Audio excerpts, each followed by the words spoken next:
everybody. So Trevor, Bobby, Stacy, and Emily, welcome to Time with Uncle Sam. You guys are officially professional podcasters, if you can call this a professional podcast. Yeah, I know it's your favorite thing in the world, right? You thought 6 months ago you'd be a guest on a podcast. Yeah. So when I started this podcast, I guess 2 years ago, my goal was I saw a void in the county that the papers don't print anything. All you see on social media is bits of stuff. You can never really get the whole conversation. And most people don't watch stuff very long anyway.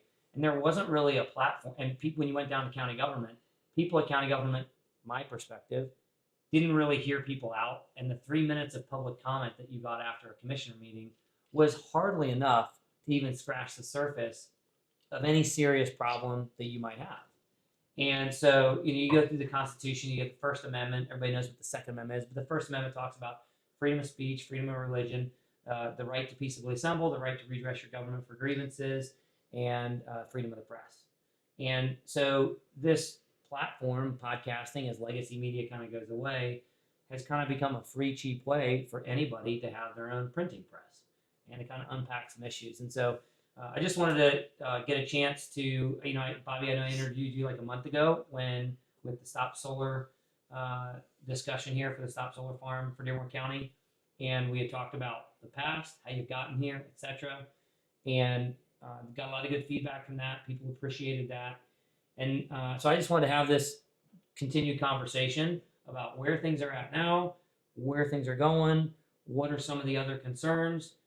Is this still very much an issue, or do you guys get everything you wanted, and have that conversation? So none of us are professionals here. This is some mock studio that we've set up. But if we could have a conversation, let's say the fifth person in the room is the camera.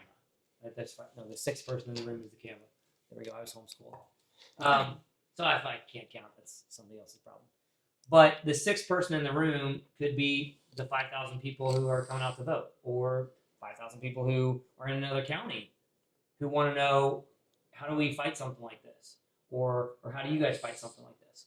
And so this kind of setting is just meant to be conversational. If this were like a pizza party that I hosted and all of my friends came over and all of a sudden it's an issue, I'm not as well versed in this as you guys are. I just got the platform, and that's what I wanted to create, was a platform to where anybody, doesn't matter if they have a lot of friends or not a lot of friends, or have a big reach or not a big reach, anybody can come, and it's a level playing field, and we can talk about issues. So before we get into topics here, you just want to start and introduce yourself. Take like short, however long you want to take, but name, what township you live in, don't give your address, and then just like your background. You just moved to the county, you've been here 5 generations, and we'll kind of go down the list and kick it off and start with something. Yeah, my name's Emily Hartman. I live in Manchester Township, and I actually just moved here in November. Funny enough, from Georgia. All right. All over. The South representing. Yeah, I'm born and raised in Thomasville, Georgia, and then I don't have the accent, by the way. I get that a lot. It comes out though, and it's always embarrassing. All right. Well, maybe we'll try to embarrass you, but but I went to school there, and then got my first job in Savannah, and then we hated living in.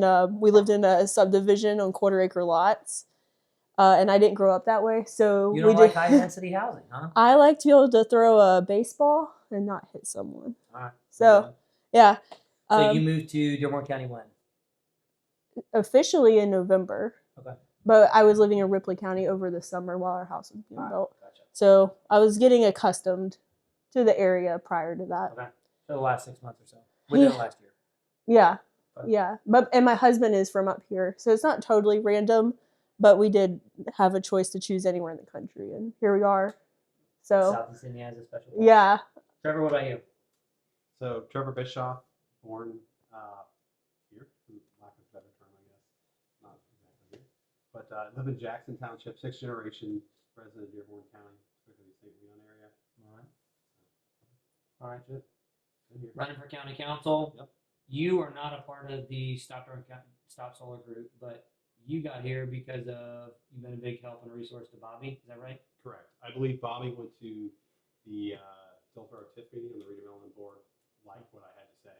Okay. Reached out to me to get some help regarding the possible solar development. Okay, gotcha.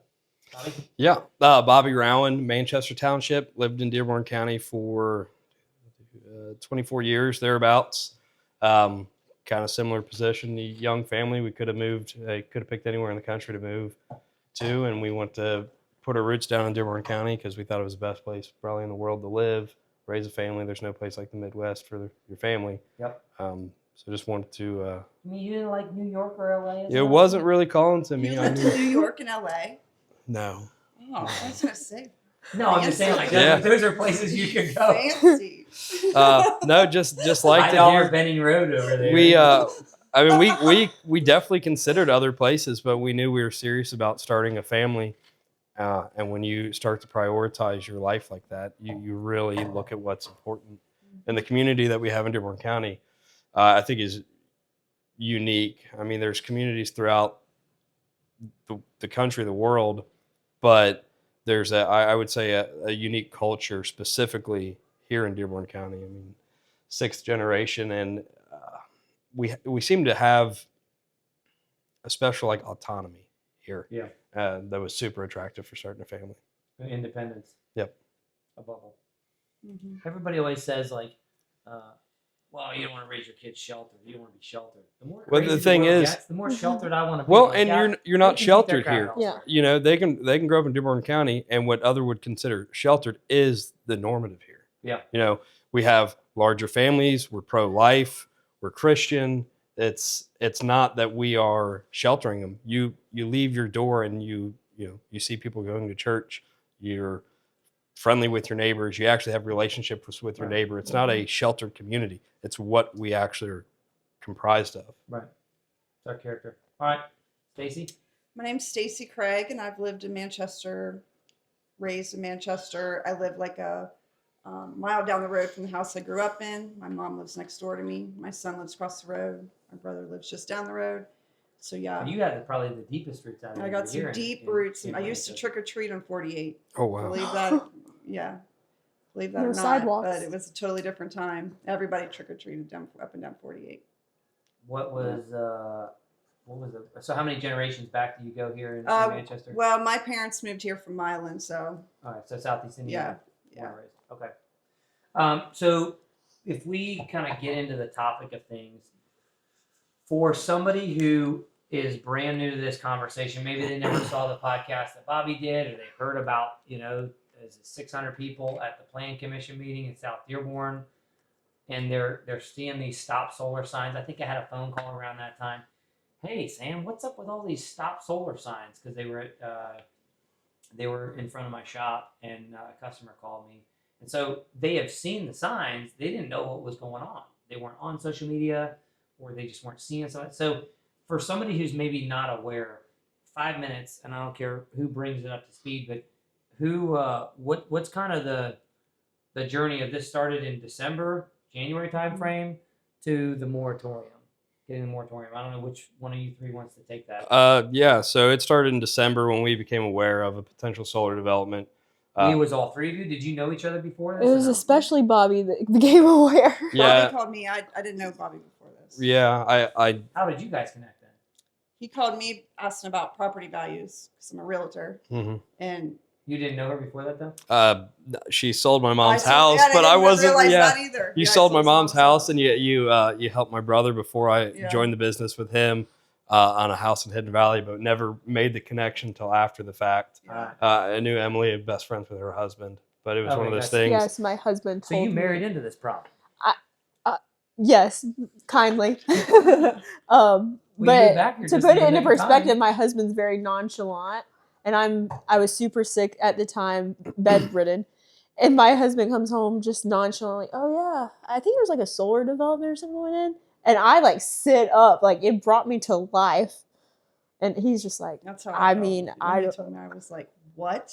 I mean, Yeah. you just don't think it's going to happen. Like, Yeah, no, And So You're then you're when I too. finally got enough energy, maybe in January or so, I was able to get back around to understand what was going on because Okay. my so Not to yeah, interrupt you. I was just No, kinda you're- curious. I didn't know how that connection happened. so December, middle of December, find out about this development. Tried to find out more, speaking to, our government elected officials, and employees, trying to find out what happened. sooner, we did the investigation ourselves. We found out, potential 1,200 acre development, and we sort of knew that we had to get involved to see what was going on. Okay. So that's what led to it. Then you had 1 or 2 meetings, and that was the big February 23rd meeting. Yeah, we had a Planning few Commission. town halls, and then start to petition our government for a moratorium. Okay. Worked Which you've got. our butts off for it. Yeah, our last interview, we were Right. coming up on that meeting. Had the plan commission meeting. Had probably 650 people turn out in favor of a moratorium. We were given a 1-year moratorium on accepting any Can you solar explain that? applications. Because the 1-year moratorium isn't guaranteed 12 months. It can be Correct. lifted. It's up to a 1 year. Up to 1 year. Up to a 1 year. So that was a big step in the right direction, but it's far from the end of the battle. Okay. We've got the moratorium. Now we have to use that time responsibly in order to draft the actual protective ordinance. So, Emily, you spoke tonight at the commissioner meeting, Mhm. and you've been very vocal about, even at the 23rd meeting in February, about needing a citizen advisory board. I think it's important to point out, and this was brought up tonight, that certain people on the commissioner board, and I think it was namely the president of the commissioner board tonight, had pointed out that, hey, this is the plan commission's responsibility. They get to decide here. But as we were discussing before we got started here tonight, the plan commission is a 9-person board, and it's my understanding that 5 of those 9 people are appointed by a combination of the council and commissioners. So if you have 4 council votes and 2 commissioner votes, you can control the 5 votes, and that gives you 50% plus 1, so you can control the plan commission. And so for a topic of conversation, it's one of the reasons why I want to have this tonight, is I hate the ignorant vote. People ignorantly vote R, they ignorantly vote D, they don't have a clue what they're voting for, and then they vote for somebody, oh, they're a good person. That doesn't mean they're the best guy for the job. And so, you guys are both realtors, you deal with contractors all the time. You can have your best buddy who's a plumber. That doesn't mean you're going to recommend him to go to electrical contracting for a client that you just sold a house to. It doesn't matter if they're your friend or not. But you understand that because you understand the house, the market, the services needed, etc. Well, somebody else goes, yeah, get them. They work on homes. Well, they do plumbing. Yeah, get them to wire up your house. It doesn't work that way. And so people are frustrated with not understanding how the planning commission works, how these people, that we're going forward to plead, can you rewrite this ordinance, or we need to do this, or can we have input? And you didn't even know how those people got there, or how to vote for somebody else, if that's what you choose to, or to vote for the person that you feel like does represent you. And so when you were talking about a citizen advisory board, can you bring people up to speed on what you guys are what you mean by that? Are you wanting 500 people, 50 people? What's a citizen advisory board look like? How do you guys envision that working alongside plan commission if you guys were granted that? So an advisory board is not a novel idea. Neither was the moratorium. So it's more so about getting our local government to work with us. An advisory board ideally would be comprised of citizens. I think in state statute, it's even cut out to be 3 to 9 people. So it is a smaller group Okay. of people. It's not like a huge public workshop. And those people meet and advise. We would not be writing the ordinance. We would be advising and able to have real-time conversations, feedback, bring experts in, and just really collaboratively work together through these problems. And I also want to add, the citizen advisory board would not vote. I think that's a common misconception, maybe even within our local government, that they think we're asking for some sort of power. The truth is, we're just sitting there around the table. You're asking for the seat at the table to pick this apart versus have to give your 3 minutes at the end and then let somebody else. Yeah, or send my email or comment into the abyss, not knowing, is it being considered? How is it being considered? Because even in the last couple months, we've had conversations with local officials, and they'll say, "No, you can't do that." Well, I'm pretty black and white, and I'm like, okay, what case law, what state statute says we can't do that? Right. But when someone just receives my comment and maybe looks at it or maybe doesn't, I can't get that feedback. Right. And also to Emily's point, we've established a pretty large group in Dearborn County. We had over 2,300 petitioners. Under the current process, it kind of puts a burden on these individuals that they don't want to see a solar development, not on farmland, and they know they don't want it. But how you're asking them to basically draft an ordinance themselves, and to kind of put it into legal terms. They don't want it. They don't know how they don't want it. They don't know the laws to govern it. And a lot of people are looking towards the leadership of our group to represent their concerns. Which at the Plan Commission meeting where we had 650 people turn out, it was pretty obvious kind of what the spirit was in that room. And that's, it's not just the three of us, the five of us that are solely petitioning for this. It's a larger group that I was want that impressed by sort that of. crowd. I have never seen. I went to one of the Stop Link 101 rallies.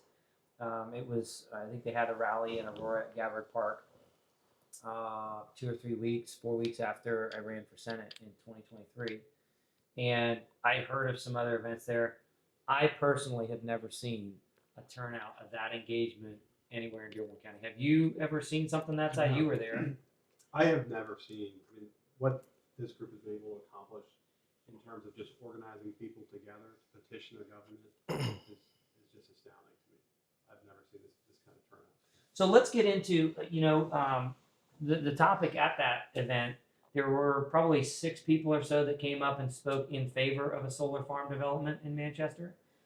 And they had used and cited the term property rights as, like this is a conservative county. Why can't I do what I want on my ground?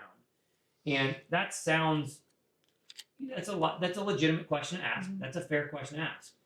And what I brought up at the commissioner meeting earlier tonight after you commented was that if you're going to say that we can't use the Plan Commission to say, no, we don't want that kind of development here.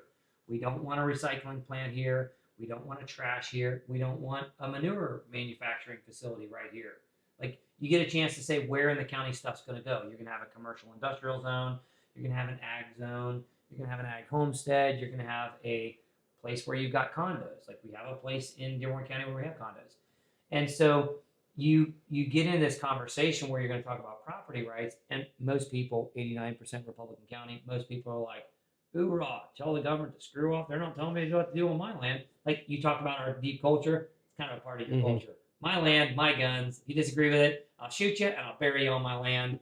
Don't ever cross me. Another That's big the normal thing, talk of most people in this county. but another big sentiment with the culture in this county is we understand that we're stewards of the land. That, yeah, it is our land and we do have certain rights. We have private property rights that guarantee us the right to do what's legal on our property. Doesn't mean we can do anything illegal. But, the sentiment of this group, I think, at large is we have to take care of this land. We're the custodian of it, Right. for what's truly a short amount of time.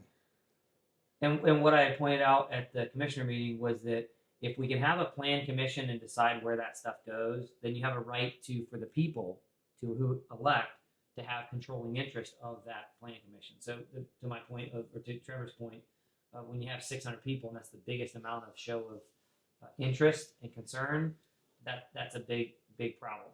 And so when we talk about the property rights issue, can you two as realtors, and maybe Stacy, you talk with this from your experience, I can do what I want on my ground, but when I affect the value or your ability to enjoy your ground, Quiet enjoyment. Yeah, your property rights can't infringe on your neighbor's property Correct. rights. So That's why we have zoning. right? Can you explain that from just like a layman's term? Or let's say I'm trying to buy a house and I want to know, okay, if I buy this house, what can I do with my property? Yeah. What do you tell me as a client? Yeah.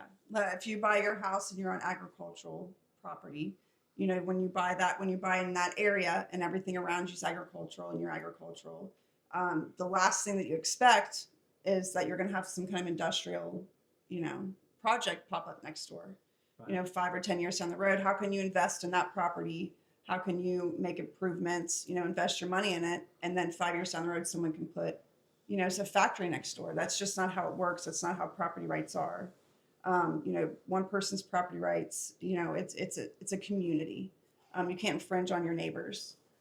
So it's not, everyone believes in property rights, but there's a limit to things. I think it was like 5 years ago, they were trying to put. And because of property rights, there's a reason why I can't do certain things. 'Cause it's about my neighbors. Okay.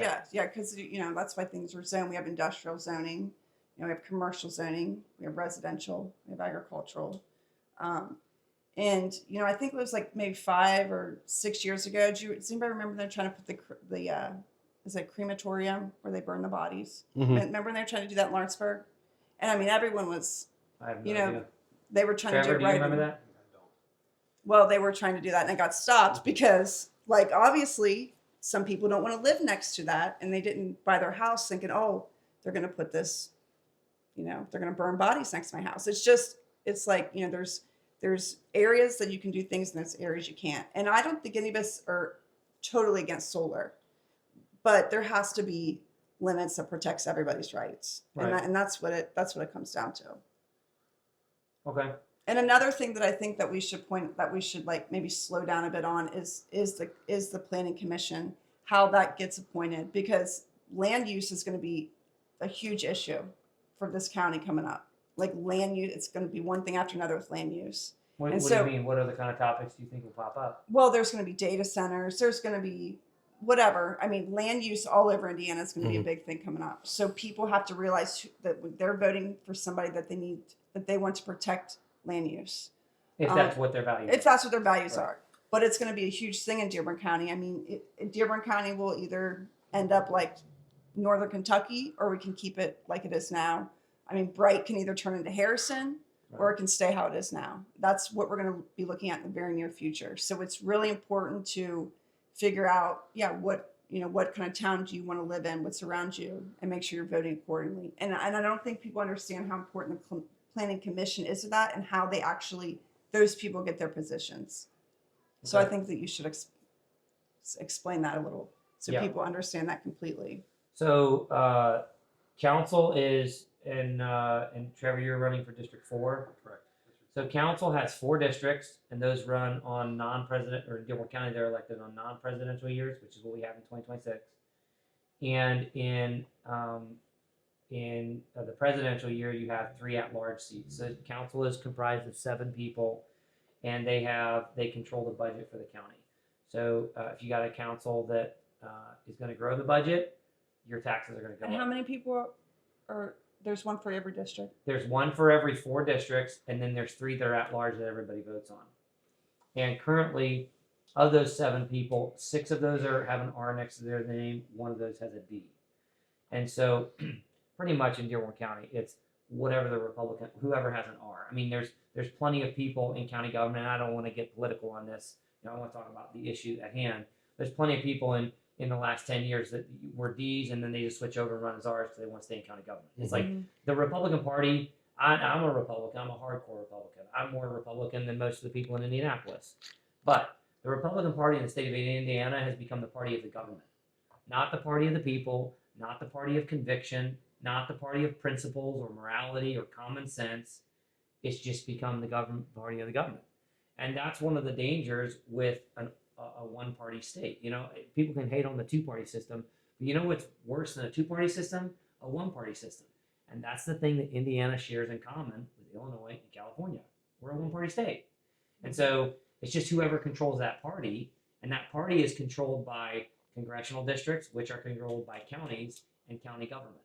And so instead of thinking that this is the pyramid and the president's all the way up here and county governments are just the lowlings, think of county government as the start of a creek.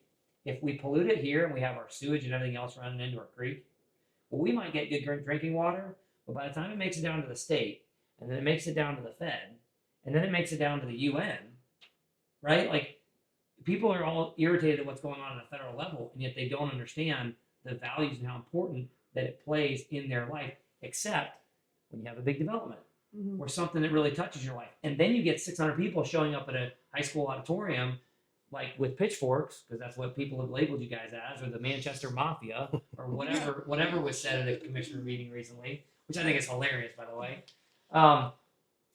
And they're all irritated, and none of those people in the crowd really have a civic understanding of what's going on with county government. But backing up to what you had alluded to first, maybe Trevor, you want to kind of share a different perspective. You guys have both been in real estate how many years?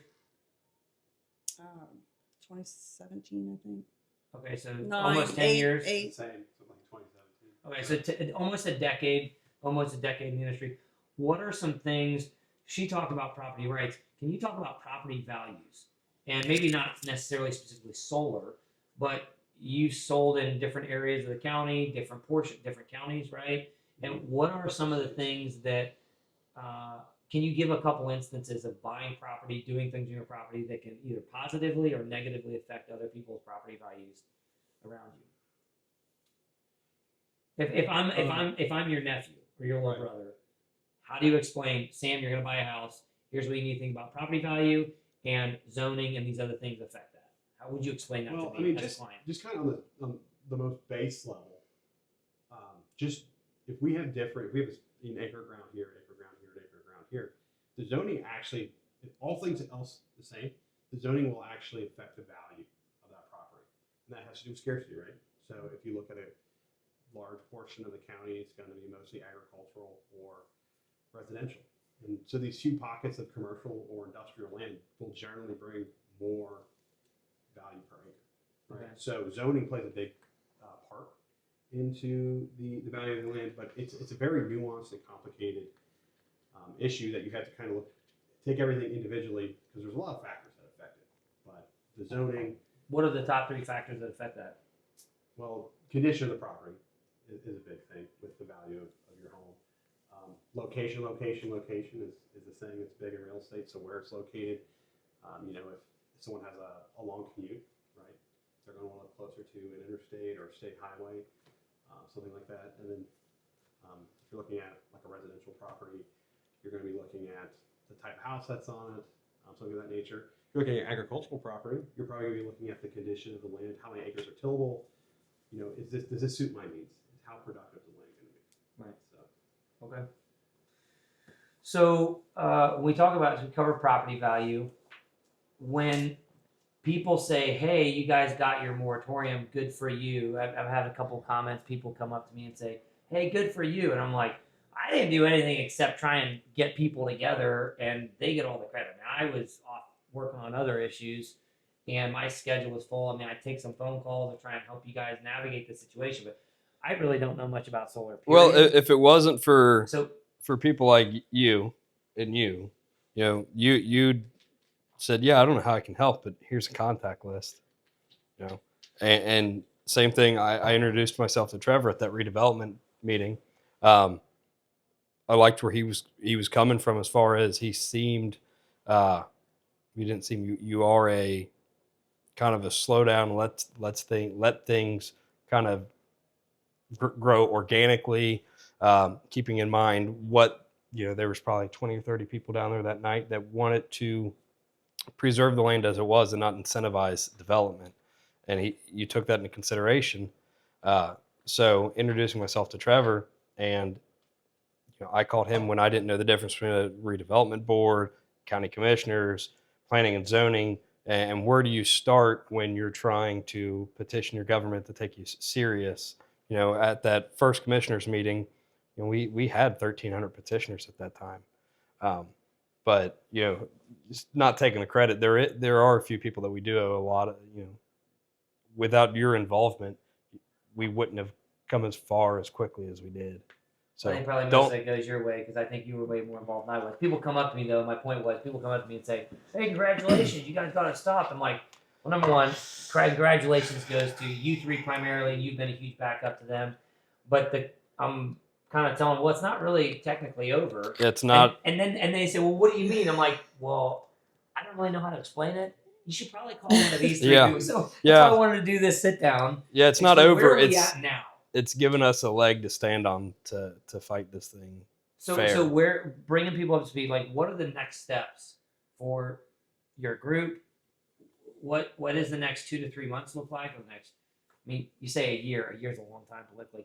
What do the next 2 or 3 months look like for you guys? What are you working towards? What? This can go two ways.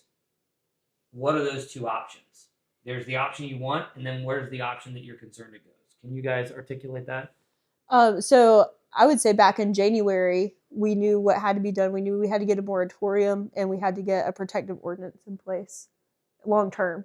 And so our work began in January on this. It didn't begin February 24th or 25th or whatever day. So that was a The- first down. That's not a touchdown. It's not game over. You just Honestly, it was kind of, I was like, all right. By the time we got to that point, I think the core group and definitely even our very strong supporters were like, all right, because we knew like the work is now beginning.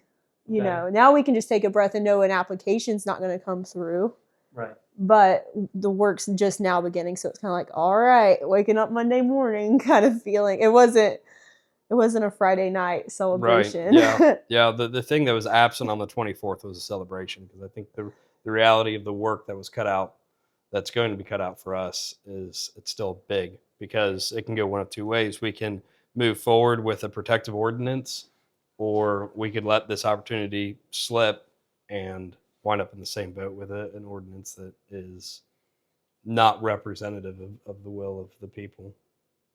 Yeah. And so starting in January, I would say the So ordinance. hold on. How would that happen? How can this? You got your moratorium. How do you wind up? I mean, they said up to 12 months, but the commissioners can cancel that sooner. Let's say end of May or early June, the Planning Commission comes back and says, this is with the revised ordinance, we've changed this, this, and this, and you guys are saying, no, that's not what we want. And the Planning Commission, the commissioners say, well, you know what? Politics doesn't always go the way you want it to, which is a truthful statement, by the way. Right. I think that's So what's the concern as you guys sit here today and you're looking down the road? What's the concern you guys are trying to navigate? What are I the think hazards? that's the predominant concern, and part of the reasoning for wanting a citizen advisory board, for that transparency, to where we can be involved in the process as it plays out, to where time isn't wasted drafting something, coming up with this rough draft that maybe is completely out of left field and not at all what not just the three of us want, but what the When I look at the three of you, I look at 600 people. look at 2,300 Yeah, people. probably Look at the put- yeah. petitioners. I look at 2,300 people. Anybody can sign stuff, whatever else. I'm sure I'll sign. But on a And the weeknight, when 600 2,300 people pack it out, and 600 people is the biggest group you've ever had that I know of in Dearborn County, like that's a massive number. The 600. I just showing want up to is say a massive number. statewide, people that I've been able to work with throughout the state on this issue have complimented the amount of people. They're like, that's unheard of. That just And doesn't the happen. 2,300, that's not a change.org number. That is 2,300 wet signatures. Mhm. People taking time out Those of their aren't day. digital. Those aren't digital. Those are all physical copies, handwritten. So that's people taking time out of their day to drive to one of the locations that we had. We were Plenty, picking up, plenty of small Lots businesses. of people drove. Lots of small businesses supported us, and people kind of had to go. We did a lot of door to door, but people had to go out of their way to support this. Mhm. So we do represent some big numbers, and we're talking the month of January and February, hardly an ideal Yes. time to be Yeah. out and People about. everywhere. People are. Yeah, and I mean, people would be like, I have 3 signatures. I just want to get them to you.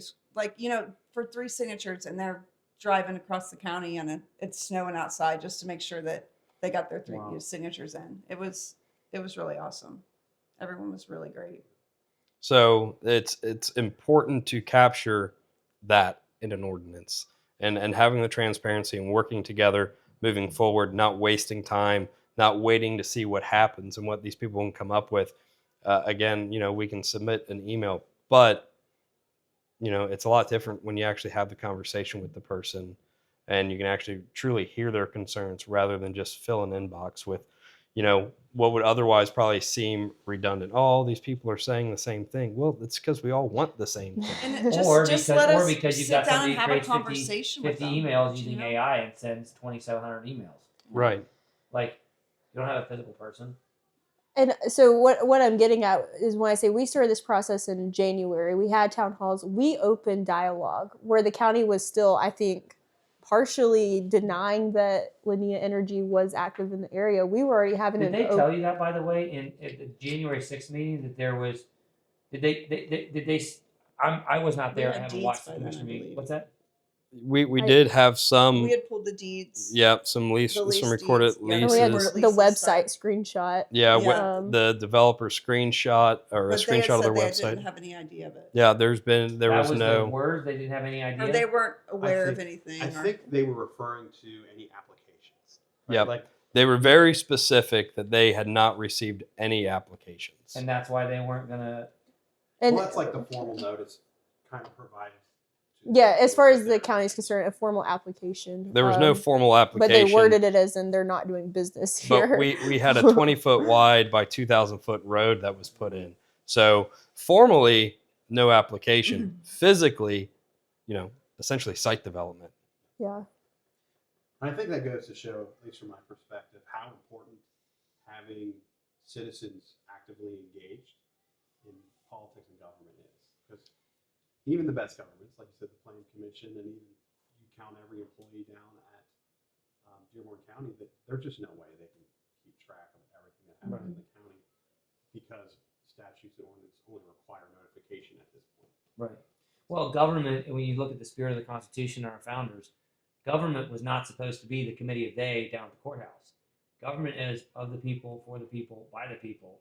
And if I tell people all the time, if you're not involved, then if it's not the government of we the people, it's the government of they the rulers. And you can't blame they the rulers if you're not involved 100%. because you're apathetic. Yeah, Well, I've screw you for being lazy and apathetic and irresponsible with your country. Like, what are you yelling at the politician for? 100%. I mean, it's a representative government, and if we're not there letting them know, they're kind of ruling from a place of ignorance, not because of their ignorance, but because nobody's going to them. Nobody accounting is Which I do blame. I do blame the committee of they for the last however many years because they've been kicking people out of the party. They've been pushing people out of government. It has been a very cliquish organization. Somebody last week said something to me, Sam, well, you're just building a clique too. I'm like, no, I'm building the grassroots. But you got to learn how to play the game. And if that's the rules of the game, well, then you got to learn how to compete if you ever want to change the game. Like Albert Einstein said that. I mean, Learn the rules of that's the game, then play better than everybody else. So, I mean, there's not really another option other than it's going to kind of look like that until people open up the doors and say, all right, we need to enlarge the table because there's more people who want to be involved. well. here. That's the big thing with Trevor is it was very hard to get a hold of somebody in government that would kind of hold our hand. None of us come from Oh, you've been holding their hand. any sort of political background, so it's hard. It's a very complicated system to navigate. Trevor wasn't running at the time; he had nothing to gain out of helping us. It was, he's on a board. He feels like it's his duty to serve the residents of the county, and that's what he did, which is what we want all of our elected officials to do. And I understand that government has to also work in an official capacity, but at the same time, it's, if something's happening and there's probable cause to know that it's happening, and you've got 1,300 or 2,000 people saying we need to put our foot down, we need to put the brakes on this ordinance and actually do something about it. You need people that are willing to listen and to listen. and not just kind of run us through the bureaucracy of go here and see what they say over there. And Well, so talking about that in your experience, you had said something earlier. You've been exposed to or connected with other groups throughout the state. Yeah. Can you talk a little bit about that? What you've learned? I mean, Dearborn County, this situation is not an island unto itself. I've heard Right. of data centers, solar, other things going in other counties. What has your experience been? What kind of groups have you? I mean, are there 5,000 other groups or 5 other groups? Or I mean, what's the lay of the land look I like? bet in the rest of the most state? counties in Indiana have a group. probably at least 72. Yeah. That many? There's been 72 other counties that have had a moratorium on this topic specifically. Yeah. Really? It- In the it's- last it five was- years? it was Indiana so- said moratorium more. It was so What's that? common. Everybody in Indiana has been saying moratorium for the last year. Yeah. By the time we got to the guy plan stumbles commission, drunk out of the bar. Yeah, I didn't even My- know the moratorium. I I never even heard of the I need- Psychologically. I know I couldn't have hadn't heard of a moratorium either, and now I'm like, I just need a hat that says moratorium. Period. At first, I couldn't But- even pronounce it. What? Mhm. So in January, when I was in between states of being bedridden, Boone County had just passed their gold standard ordinance, and Ellen, which is Bobby's wife, brought it to my attention. And I am a very black and white brain. And so I wasn't just like, oh, it's good or it's gold standard. I start finding who wrote this. How did they do it? And I think it's very powerful to not just understand the what came out of it, but how did they get there? What research? And come to find, as good as it is, nothing in it is novel either. It's Okay. all coming from other ordinances and things that are already being enforced in our state. And most Or in things, Kentucky. no, everything's in Indiana. Boone Yeah, County, Boone County. Boone Indiana, County, Indiana. Northwest Indy. Oh, Yeah, Boone County. confusing being this close to the border. Yeah, of My parents Kentucky. live in Boone County. I thought this whole time until now is like, No, thank you for well, pointing Kentucky that law is a out. little bit different than. So where is Boone County, Indiana? Northwest Indiana. Okay. So they did it, but like I said, when I started learning the where and how, it's other counties' ordinance all, picking, like pulling and doing what you need to do. We're not reinventing the wheel here. And I think that's something we've really tried to drive home with our local government, because I think sometimes we feel like we're asking for too much, but it's like, no, like this is actually just what everyone in our state is. That's Yeah, doing. I think from the beginning we've tried to kind of hold on to the thing that this is not controversial. This is the direction that all these rural communities in our state are going. Yet it does seem like we're being met with this opposition that we somehow are making some unreasonable request from the moratorium to Citizen Advisory Board, It's pretty much standard protocol. standard protocol. Yeah. But I did the same. So that was like the first eye-opening thing. And then Franklin County had a really good ordinance. Theirs came in September. So it's actually before Boone County's. Theirs is great. So I found people who were part of that. And these people are all interconnected to other people who Yeah. helped them. And across the state, all yeah. these counties that we've reached out to, I mean, it's definitely in the double digits. The willingness of these counties to reach out and help us. My wife drove up to Decatur County. Decatur County had kind of gone through a lot of fighting. They had to fight off 2 developers prior to getting their moratorium. So they had gone through the Did gauntlet. they get wrapped up in a lawsuit too, or is that Yes. another county? They got That's wrapped up in a different. lawsuit. Yeah. So, but I mean, That makes you feel every good as a taxpayer. You know, everybody's- tax money's going to fight some big company. all these communities have been great with wanting to share. I mean, even was it Boone County? Even their courthouse was like, "Yeah, we'll send it to you." Like they're proud of it, right? Because Oh, it's yeah. representative It's of great. what the It's people great. in I've their had county no want. opposition. I've also been calling, definitely the citizen side, but then I'll call a planning department and they'll send me anything. Yeah, they're proud to represent what them and their community worked for. Mhm. Okay. All right. So, you guys have any other events that are coming up? People can get involved. Yeah, people can engage? so the moratorium was a big step in the right direction, and it's something worth celebrating. Anytime we can celebrate a win like that, So people should still keep their stop solar signs. out? 100%. Keep the stop solar signs. I know the winds played heck on Oh, them. they're all So huge. if anybody Yeah, I needs lost it, like 4 the other day. I'm like going down the road. I'm like, hopefully I don't autograph these. I'm gonna get billed by the state for littering. right? Because the wind took them away. So I'm if you need taking it- bolt cutters, snapping them off because they broke and driving them in. If you need a new sign, if you need a new stand, reach out to us. We can get you back in the game. Okay. But the celebration is March 27th, Yeah, Friday. 6 p.m. 6. Holt Camp Winery. Great time to celebrate the success that we've had, and then kind of reconvene and talk about the path forward, and just keeping everybody So is that the place where people are gonna talk about what the game plan is moving forward, or is Talk- it just kind of a social talk about the game plan, but definitely good opportunity to maybe take a break from talking about all of it. Yes. And because I mean, we've met. It sounds like a cliche. It's a cliche because it's true. Literally at this point, thousands of our neighbors, great people Yeah. that we otherwise would not have had a relationship with. So to keep building those relationships, come out of the other side of this a lot stronger, a lot more of a close-knit community, because it's not just Manchester Township. Bright has been phenomenal. Bright is, most Lots people of that move, signatures in Bright. have moved to Bright because they want what we have here. They're still close. They can commute Bright to work. represents the bastion of freedom, fighting off Cincinnati Right. going this way. Yeah, Like, yeah. they're the frontline trenches, and everybody else. They're like, we have to preserve it your over artillery over the west there. side. Yeah, they want to preserve what they have too. And people out in Dillsboro, they fought off the Link 101, and we are united as a county on this thing. So a great opportunity for us to kind of get together, have a glass of wine and some pizza. cheese. Yeah. They got cheese pizza for all the Catholics. I Yeah. don't drink. Am I allowed to come? You're allowed You don't to have come. to have I'm meat. allowed to come. All right. And kids are also allowed. Okay, It's so- pretty family friendly.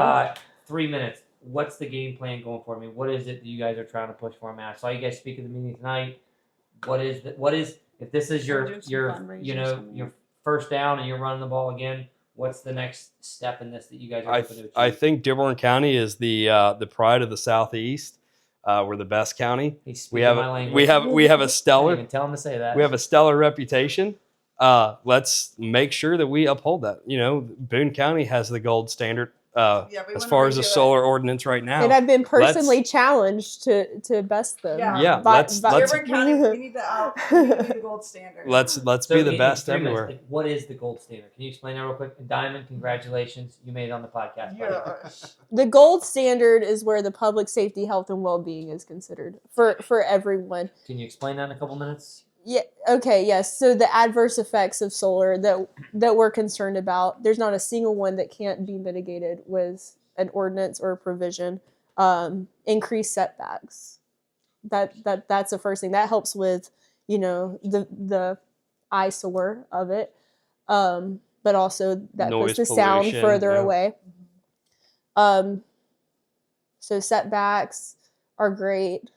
What makes it gold standard is, like I said, it pulls something from every county. It's just the one place those things all landed. Caps on acreage caps. Yes, acreage caps. So like how much solar development can go in an area 'Cause right if it's now it's- uncapped. Right now it's uncapped, so every agricultural acre in Dearborn County could be covered by it, Yeah, it's not just a Um, Manchester Yeah. Township so problem. we need caps, we need buffer zones. Like Franklin County did buffer zones in between, so they have like a 200-acre cap per solar farm, and Yeah. then they have like a 2 to 3 mile buffer zone depending on the farmland. Protecting Yeah, our and- natural I mean, that protects resources, us Yeah, our it protects water. natural That resources, the huge. environment. That is really huge. What kind of thing? I mean, the watershed. I mean, you were at the Soil and Water Conservation District dinner, which I've never been to one of those before. I didn't even know we had one.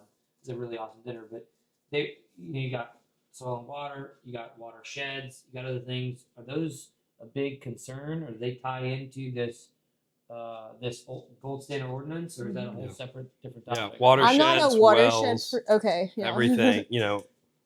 Pretty much any life safety and property value and quality of life to just ensure safety in all those different Yeah. aspects. I mean, there's a lot of people out here that are on wells. I mean, my brother is on.